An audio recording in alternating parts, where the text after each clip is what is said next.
quanto esse, né? Um evento que, no passado, eu acompanhava, né, e imaginava até um dia estar lá, né, mas nunca imaginei que um dia esse evento estaria aqui, o que é muito mais significativo, né? E a gente vai falar um pouquinho, óbvio, hoje, né, sobre a questão do desarmamento das armas de fogo. Eu só vou precisar do passador do slide que não veio. Vamos ver. Atiro é uma boa. Um tiro, um slide. Bom, vamos enquanto não começa, vamos falando já, vamos iniciar já o tema, tá? Hoje eu não vou falar exatamente sobre armas no Brasil. Eu gostaria do passador, se fosse possível, porque ele tem uma sequência... Ah, tá aqui. Tenho certeza que não vai explodir nada se eu apertar isso aqui, né? Tá ótimo. Bom, antes da gente para esse slide, o que acontece hoje no Brasil, tá? Aliás, não é só no Brasil, né? Em boa parte do mundo, né? Houve uma contaminação muito grande e nós sofremos, todos nós sofremos com esse tipo de contaminação, né? Ninguém sai incólume, né, desde a escola, né, ouvindo certas coisas, né, e em determinado momento achando que essas coisas são verdadeiras. E eu vou dar um exemplo para vocês. Em 1991, eu comprei a minha primeira arma, legalmente. Eu tinha 21 anos. Né? Eu tinha 21 anos, exatamente quando eu fiz 21 anos, 2 dias depois, eu estava numa loja de armas comprando um revólver calibre 38, que eu tenho até hoje. E que, olha só, nunca matou ninguém, que coisa impressionante. O que eu precisei apresentar? Eu precisei apresentar meus documentos pessoais, um comprovante de residência e, né, um olerite, comprovante de que eu trabalhava, que eu tinha renda lícita. E só. Mais nada. Nenhum tipo de teste, nenhum tipo de prova, nada, absolutamente nada. Só isso. E eu lembro muito bem, essa loja ficava no centro de São Paulo e você não era atendido no balcão, você era atendido numa mesa, em mesas, né? E na mesa do lado tinha um rapaz, provavelmente mais velho do que eu, né, usando chinelos de dedo, havaiana, uma calça jeans, toda suja de cimento, uma blusa suja de tinta, provavelmente era um pedreiro, alguém que trabalhava na construção civil. E eu, olha só, 1991, eu olhei para ele e pensei, nossa, esse cara está comprando uma arma. Se vocês soubessem o quanto eu me envergonho de ter pensado isso um dia, vocês não fazem ideia. Isso era contaminação. E sabe por que eu pensei isso? Só porque ele era mais pobre? Não que eu fosse rico. Aliás, muito pelo contrário, eu era muito, muito duro, muito, muito pobre. Mas eu, já fazia faculdade, já punha um terninho comprado em 10 vezes na Dorinhos, né? Não tinha computador, não tinha telefone em casa, não tinha nada. Morava na periferia de São Paulo, na Coab. Mas eu pensei isso daquele rapaz, né? E é exatamente por causa dessa contaminação que um dia eu pensei daquela forma. E que, infelizmente, eu vejo, até hoje, muitas pessoas pensando igual. E essa contaminação começa com esses dois, como sempre. Aliás, tudo que é ruim no mundo começa com esses dois, Karl Marx e Engels. A ideia de Engels era essa daqui, olha só. Uma sociedade comunista, ao suprir as necessidades individuais, eliminando a desigualdade, dando um fim à contradição entre indivíduo e sociedade, cortaria o crime pela raiz. Essa frase ela não é pacífica, tá? Alguns estudiosos dizem que ele nunca disse isso. Porém, se vocês derem uma busca nessa frase exata, sabe onde mais vocês vão encontrar isso daí? Em todas as teses acadêmicas da década de 60 e 70 que falavam em combate à criminalidade. Ou seja, para eles, a única forma era eliminando a desigualdade. Portanto, a desigualdade é que gera o problema. E, para isso, precisava acabar a contradição entre o indivíduo, a pessoa e o coletivo. Ou seja, eu tenho que fazer parte de uma coisa absolutamente igual a todas as outras. E só o coletivo é capaz de resolver problemas da sociedade. O indivíduo, a pessoa, ela é incapaz de resolver problemas. Esse é o pensamento marxista para se resolver a criminalidade no mundo, porque sabe que eles vão resolver todos os problemas do mundo, criando uma sociedade perfeita. E isso trouxe uma série de complicações para o Brasil. Tá? Então, primeira coisa, se criou a ideia de que só o Estado pode agir para garantir a segurança das pessoas, da sociedade, do cidadão, do coletivo, de uma forma geral. E, para isso, obviamente, ele tem que ter o monopólio da força. A gente viu há poucos dias atrás, não sei se todos viram, né, uma representante do Ministério Público Federal, né, dizendo que a autodefesa é inconstitucional porque não é um direito do cidadão. Ela tenta dizer ali que é um favor do Estado, que o Estado vai dizer se você tem direito ou não. Isso é um absurdo surreal, aliás, é monstruoso dizer isso. Qualquer ser vivo se autodefende. Qualquer ser vivo tem, uma vez ameaçada a sua existência, seremos resistência. Não! Qualquer ser vivo ameaçada a sua existência vai se defender. Vocês demoraram para entender a piada, hein? Ninguém solta a mão de ninguém. Vamos lá. Se ninguém soltar a mão de ninguém, como é que eu saco a minha arma? Impossível. Um outro efeito disso é o quê? O indivíduo não faz parte da solução, faz parte apenas do problema. O indivíduo, como pessoa. Eu só faço parte de uma solução se eu fizer parte de um coletivo. Lógico, coletivo deles. Né? Um coletivo dessa ideologia. A outro problema, o crime é fruto da desigualdade e da pobreza. Era necessário dizer isso para acusar o quê? O capitalismo. Se esqueça que, né, o objetivo ali é culpar o capitalismo por todos os males do mundo e por nenhuma solução. Né? Então, o crime, que é algo que assola a humanidade desde que existe a humanidade, a violência é idem, embora crime e violência sejam diferentes, eu já expliquei isso em outras palestras, né? Não vou, obviamente, não vai dar para explicar isso hoje, mas são coisas diferentes. Próximo ponto, olha lá. O criminoso é uma vítima da própria sociedade. Ou seja, você é o algoz, você que é o opressor, e o coitadinho é vítima disso. Ele só comete esse crime porque ele foi jogado a cometer esse crime. Por causa do quê? Da desigualdade, da pobreza, né, da concentração de renda. E eu acho que é verdade. Basta ver, né, quantos milionários estão presos em Curitiba.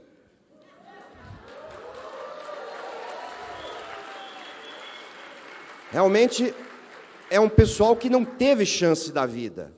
Não teve estudo, né, não teve nada. Coitadinhos, tiveram que roubar, né, para se sustentar. Uma dó. Terrível, terrível, terrível. Mas vamos lá. E cadeia, obviamente, se o criminoso não é culpado, cadeia não vai resolver. E a gente tem o efeito que a gente tem até hoje, né, que é de uma impunidade gigantesca. Claro, cadeia não resolve, a não ser,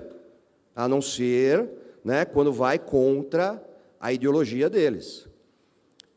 Né? Então, se eu matar alguém durante um assalto no trânsito, não, é uma vítima da sociedade, coitado. Né? Agora, se eu disser, não gostei de você, Eduardo, eu sou um bonito fóbico. eu vou ser preso. Entendeu? Porque eu tô ofendendo uma minoria bolsonariana. Aí pode ser preso. Aí já precisamos prender os assassinos da Marielle, bababá, babá. Aí sim, aí prisão resolve. Aí prisão resolve. Mas vamos lá. Disso tudo, qual foi o caminho? Na década de 80, né, o Brasil começa a ter uma elevação dos seus índices criminais. O que não era um problema, começa a virar um problema, tem muito a ver, principalmente com a nossa Constituição, com aquela desgraça, aquela Constituição socialista do Brasil, né, que a gente já ouviu aí outros palestrantes falarem. Tá? Então, o que a gente tinha em 1980? Nós tínhamos um índice de 11,7 homicídios por 100 mil habitantes. Qual é o caminho que o Brasil escolheu no combate ou na tentativa de reduzir essa criminalidade crescente? O caminho progressista, o caminho socialista, o caminho do cadeia não resolve, precisamos desarmar a população, né? Temos que distribuir renda, tudo aquilo que a gente já fala. E aí, em 2018, o que a gente tem como resultado? 30 homicídios por 100 mil habitantes. Realmente deu muito certo. Um sucesso, né, essa política progressista de combate à criminalidade. Por outro lado, nós temos um caminho escolhido pelos Estados Unidos, também a partir da década de 90, que começa a ter um crescimento no seu número de homicídios. Tá? Então, em 1980, os Estados Unidos tinham 10,2 homicídios por 100 mil habitantes. Uma taxa, lembrem, muito parecida com a taxa brasileira. Em 2018, com uma política, né, claro que lá há uma diferença muito grande entre estados, né, os estados têm essa autonomia para legislar na área penal, coisa que o Brasil, infelizmente, não tem. Mas, assim, na maioria dos estados foi implementado o quê? Uma política conservadora de combate à criminalidade, que basicamente consiste em duas coisas: punir o criminoso e acreditar na liberdade do cidadão, diferente do Brasil. O Brasil foi exatamente o contrário, né? Não se pune o criminoso e se culpa o cidadão. Precisamos restringir. Né? O que acontece em 2018? Estados Unidos fecha o ano com 5 homicídios por 100 mil habitantes.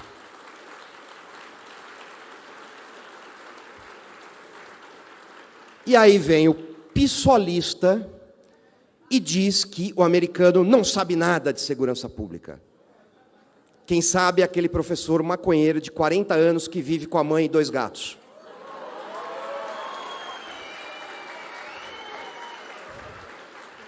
É isso. Tá? Mais dados. Tá? Os caminhos distintos, né? O que aconteceu? Olha lá. Diferente do Brasil, tá? Nunca se investiu tanto nos Estados Unidos em construção de penitenciárias, de prisões, como na última década. E eu tive que ouvir o representante da OAB, Direitos Humanos da OAB, naquele debate na Jovem Pan, não sei se vocês viram, e ele dizendo, não, a prova de que há muita criminalidade nos Estados Unidos é que tem muita gente presa. Desculpe meu francês clássico, mas puta que eu pariu. Ter que ouvir um negócio desse é surreal. É surreal. É de infartar. Mesmo, literalmente, inclusive. Mas vamos lá, ou seja, se prendeu muito.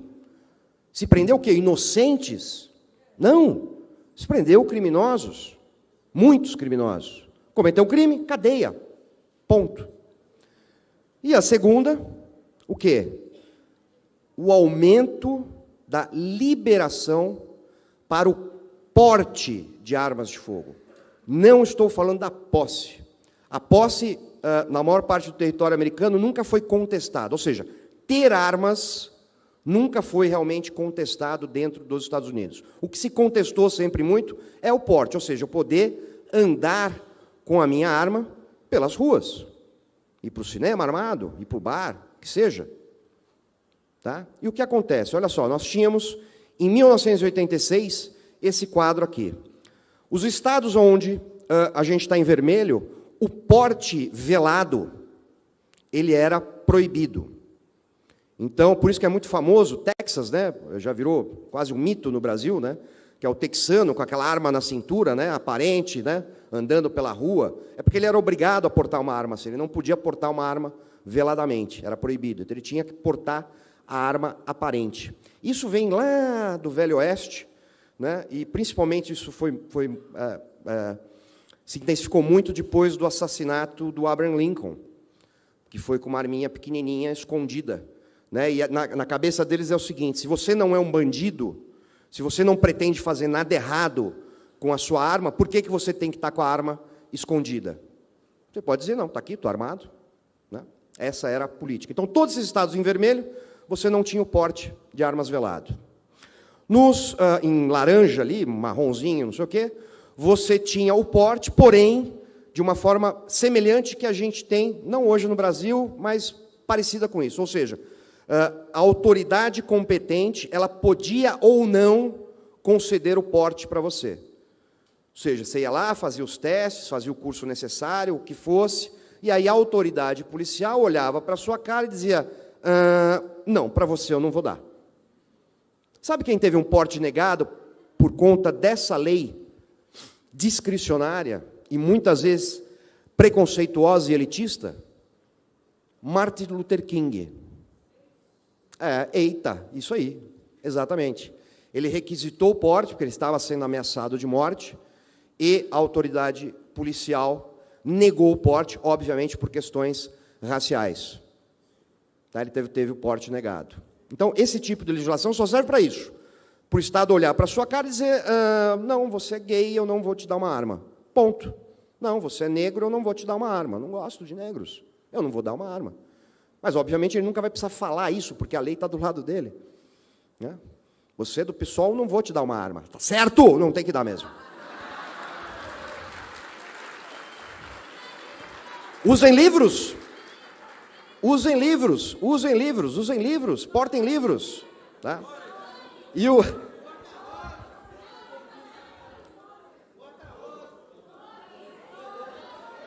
Estou entendendo nada.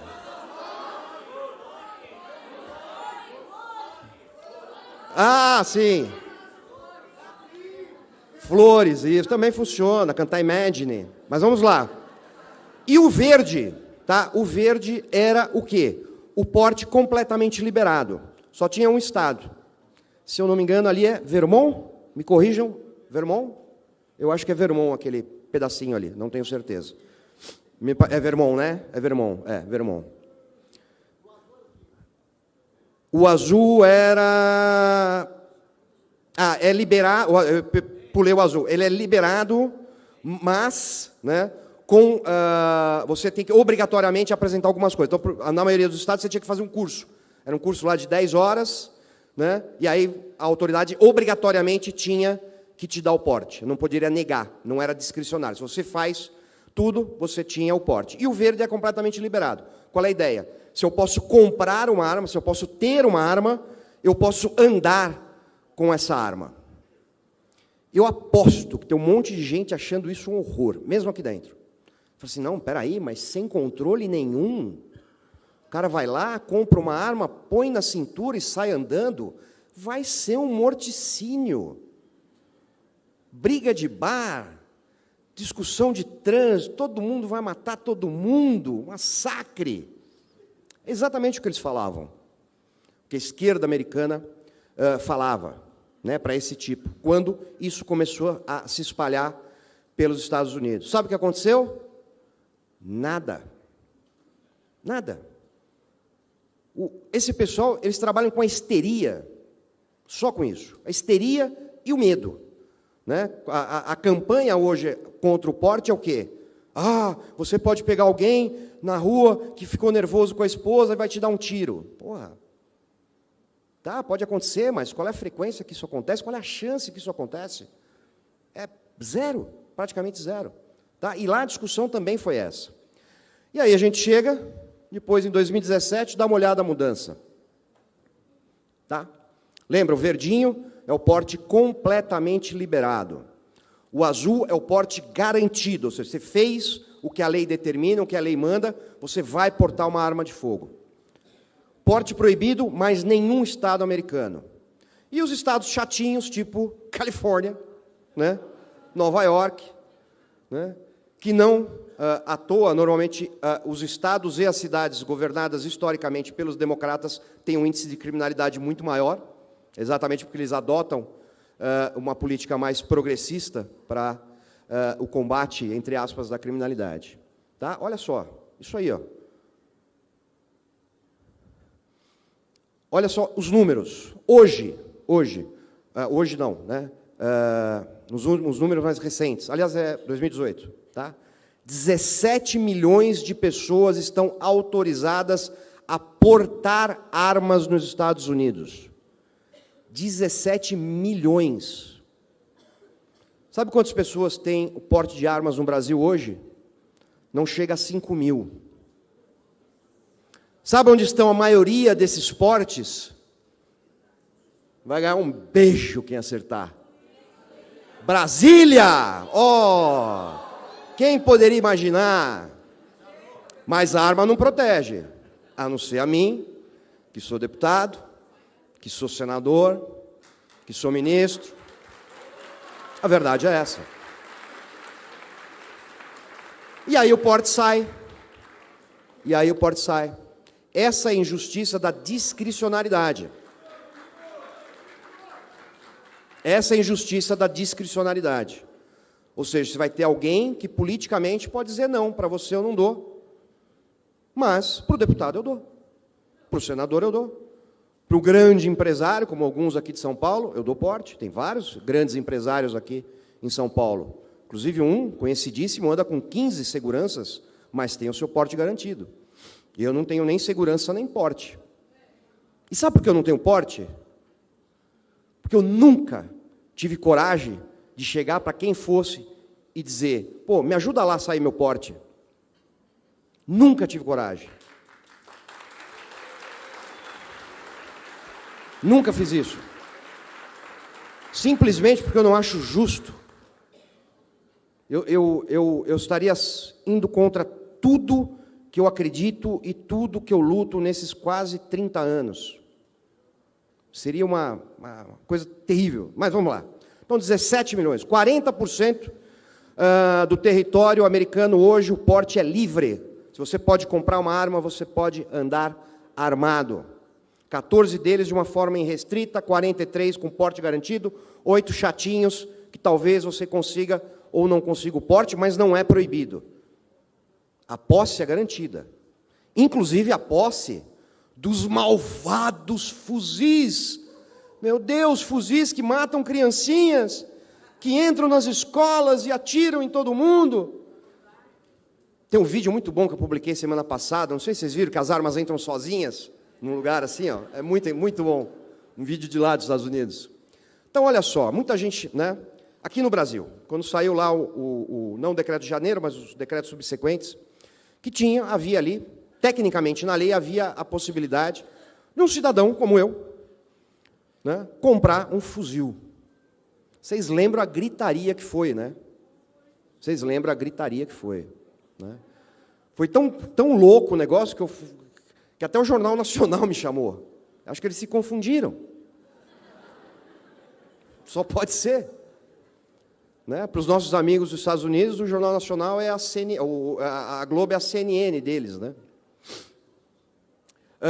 Então, vamos lá, vamos falar de fuzis. Né? Relatório FBI 2018. Hoje, a estimativa, lembrando que nos Estados Unidos não existe registro de arma. Existe autorização de compra. Você é autorizado a comprar uma arma, você vai e compra essa arma. Aonde está essa arma? Quantas armas você comprou com aquela autorização, ninguém sabe. Não sabe nem se você comprou, você pode só pegar a autorização e desistir da compra. E essa arma não fica registrada. Por que não fica registrada? Porque o americano sabe que não convém que o governo saiba onde as armas estão. Simples. Simples. E aí, uma passagem rápida aqui. Ó, acabou, estou sem o cronômetro aqui, eu já me perdi, tá? Uma passagem rápida. Ontem eu fui procurado aqui, não vou citar nomes, nem empresas, óbvio, né? Uma pessoa muito, muito animada, me dizendo, olha, eu desenvolvi um produto fantástico que vocês vão adorar, porque tem tudo a ver com o que você faz, né? De, pô, papá, falei, pô, legal, o que que é? É um chip para rastreamento de arma. Falei, ah, meu Deus! Porque aí a gente sabe onde a arma está a qualquer momento. Eu olhei para a cara dele e falei, sou contra. Mas por que você é contra? Falei, pô, quem disse que eu quero que o governo ou uma empresa saiba onde a minha arma está? Pelo amor de Deus! Olha o nível de contaminação. Esse cara não é um anti-arma, ele não é um psolista.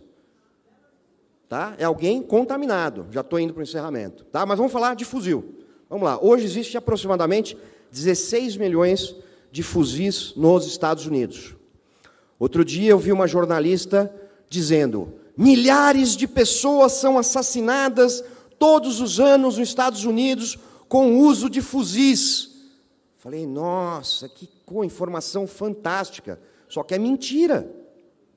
Por quê? Porque em 2018, com o uso de fuzis, foram 297 assassinatos para 16 milhões de armas, só de fuzis, fora os outros tipos de armas. Então, a gente está falando especificamente de fuzis. Só que, com o uso de martelos, foram 443 assassinatos. Estatuto da desmartelização. É isso aí. E mais ainda, com as mãos, foram 672 assassinatos. Ou seja, mais pessoas usaram as mãos para matar do que fuzis. Mesmo cortar as mãos de todo mundo. É uma boa opção. É uma boa opção. Manda um projeto de lei lá que eu tenho certeza que tem gente que assina. Fácil. E ainda é capaz de passar. Ainda é capaz de passar. O resultado comparado entre uma política conservadora de segurança pública e uma política progressista, né, de segurança pública, no que diz respeito especificamente a homicídios, é essa daqui, ó. O Brasil em vermelho, taxa de homicídios. Estados Unidos, taxa de homicídios em azul. Está aí, ó. Quem consegue discutir com isso daqui? Vai dizer o quê? Ah, mas o americano tem cultura. Isso é uma bobagem. É uma bobagem, é uma mentira. Isso quem diz acha que o americano é um nova-iorquino, né? E não é. O americano médio não é. Ele é muito semelhante ao brasileiro médio. A verdade é essa, com os valores, né, com suas crenças, com a sua moral. É muito semelhante. A verdade é que, olha só, a política de segurança pública no Brasil deve abandonar imediatamente esse modelo ideológico que a gente tem, porque tudo foi baseado na ideologia marxista, socialista, onde os culpados somos nós e não os criminosos, aqueles que escolhem cometer crimes. Escolhem. Pode até escolher uma escolha ruim por valores ruins, mas continua sendo uma escolha. Ou você teria fatalmente todas as pessoas naquela situação cometendo crimes, o que é outra mentira. Quantas pessoas cometem crimes numa favela? De 1 a 1,5%. Quantas pessoas cometem crimes numa zona de alto padrão no Brasil? 1 e 1,5%. Qual é a diferença entre os crimes?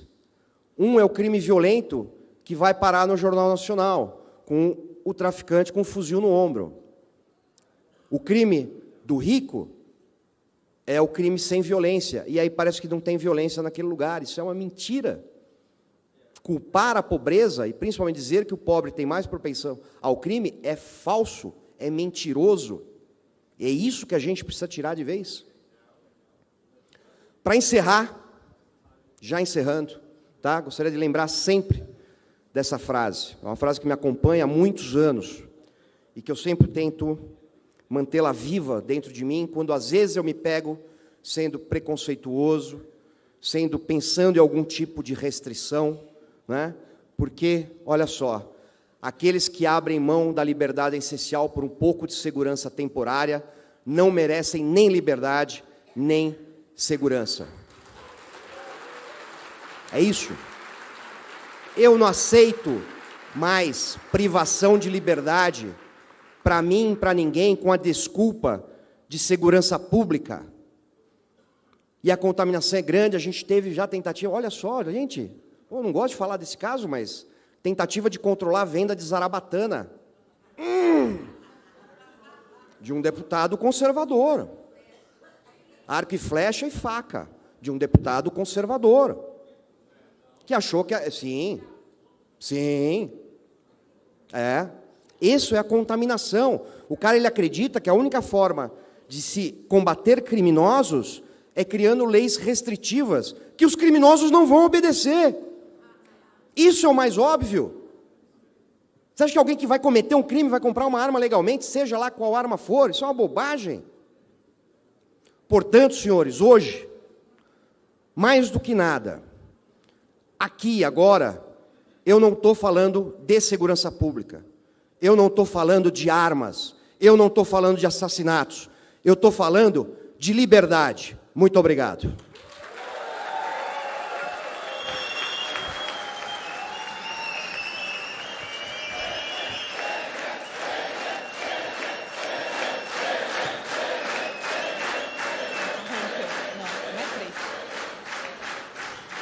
Muito bem. Deixa eu só fazer duas observações. Faça. Fica aqui, Benê, fica aqui. Duas coisas. Primeira, quando ele falou aqui sobre um projeto de lei e é capaz de ser aprovado no Congresso, a gente dá risada, mas é verdade. O Rio de Janeiro tem o Estatuto do Desfaqueamento, tá? Minas Gerais tem uma lei semelhante? Isso evitou a facada no Jair Bolsonaro? Então o Benê tem razão ou não tem razão? Não, pô, obrigado, Benê. E outra coisa, dentro do governo essa contaminação é tão grande que dentro do próprio governo federal, às vezes a gente se depara, às vezes não, com muita frequência, é um embate lá dentro para você colocar adiante essas ideias aqui. Eu achei que quando o Jair Bolsonaro fosse eleito, a gente colocaria adiante com facilidade essas pautas, no que dependesse de portarias, decretos, instruções normativas, e numa das vezes, até debatendo, né, o Benê, graças a Deus, muito respeitoso, ele antecipou que o decreto do começo do ano sairia com os cofres. Previsão de cofre num decreto do presidente Jair Bolsonaro, falando sobre armas de fogo. Eu falei assim, não é possível, chequei com algumas pessoas, e cheguei a falar, Benê, você está maluco, está louco? Como? A gente falou tanto disso, a gente está desde 2000, eu pelo menos, né, sei lá, desde 2005 para cá, o Benê há muito mais tempo do que nós, e depois eu vim publicamente pedir desculpas ao Benê, porque ele estava certo e eu estava errado. Saiu um decreto falando que, como a previsão de ter cofres para você guardar a sua arma de fogo. Lá em casa, eu durmo com uma 12 e uma pistola do meu lado. Não porque eu sou bonzão, eu sou o super-herói, mas porque se alguém entrar lá em casa... Exatamente porque não é. Exatamente. Lá em casa todo mundo sabe que não tem aniversário surpresa. Lá em casa não tem chegar de madrugada, tá? O cachorro dorme dentro do quarto para não ter esse risco, mas ela tem que estar à sua mão para um pronto uso. Então, muito obrigado, Benê, e se Deus quiser, a gente vai colocar adiante isso aqui no governo Bolsonaro também. Obrigada, muito obrigada. Bom, e agora eu vou chamar a ícone do vôlei. Ela conquistou a medalha olímpica bronze em 1996, é também colunista de esportes e política e se destaca como uma das novas vozes da direita nacional. Com vocês, Ana Paula Henkel.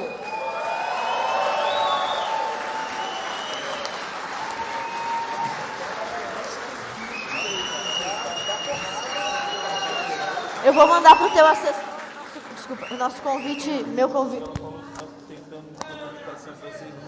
Oi, tá ouvindo?